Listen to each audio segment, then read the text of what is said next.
Video kali ini kita belajar lebih lanjut mengenai faktor apa saja yang mempengaruhi inlet pressure drop.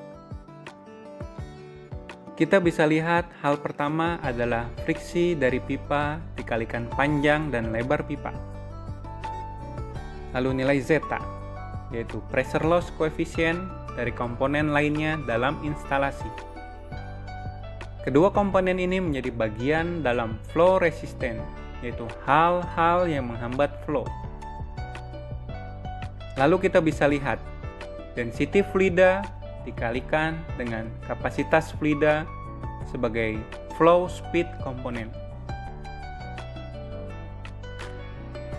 Jadi kita bisa breakdown lebih lanjut hal-hal sebagai penyebab catering yang mempengaruhi inlet pressure drop, yaitu pertama, pipe friction yang tidak dapat berdiri sendiri terkait dengan faktor selanjutnya, yaitu kedua, panjang pipa instalasi. Semakin panjang inlet pipa dan semakin banyak berliku-liku, akan semakin tinggi inlet pressure loss-nya. Dan hal ini dapat menjadi penyebab catering. Ketiga, lebar pipa. Pemasangan pipa dengan inlet pipa yang lebih kecil dari inlet PSV akan menyebabkan inlet pressure loss yang tinggi.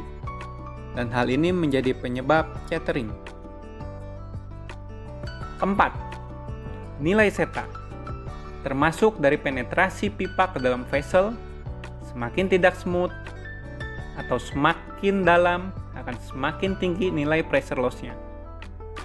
Lalu komponen dalam pipa lainnya termasuk dalam nilai zeta ini. Kelima, overkapasitas.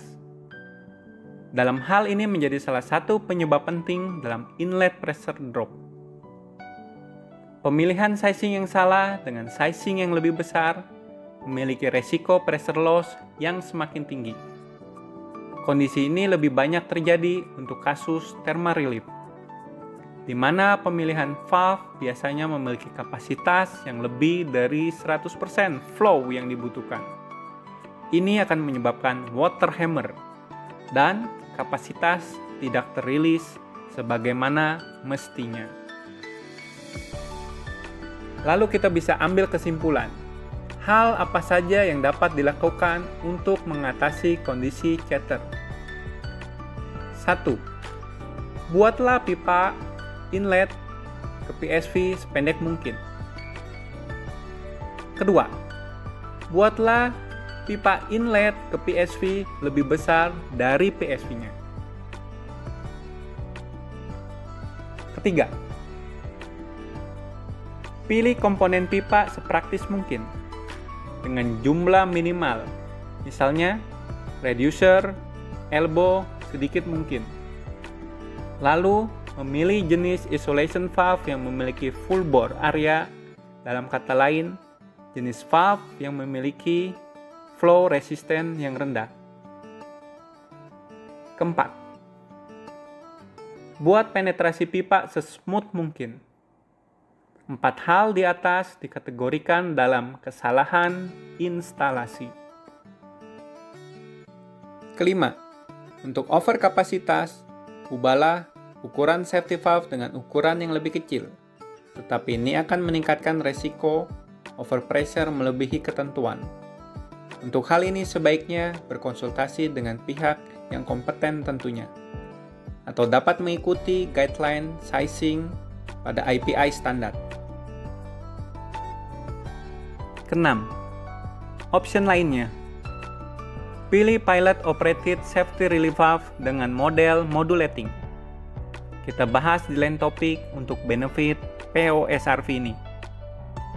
Ada juga dengan menggunakan metode lainnya, yaitu dampering, atau dengan lift restriction, atau dengan menggunakan remote sensing. Nah, kita sudah belajar tentang catering.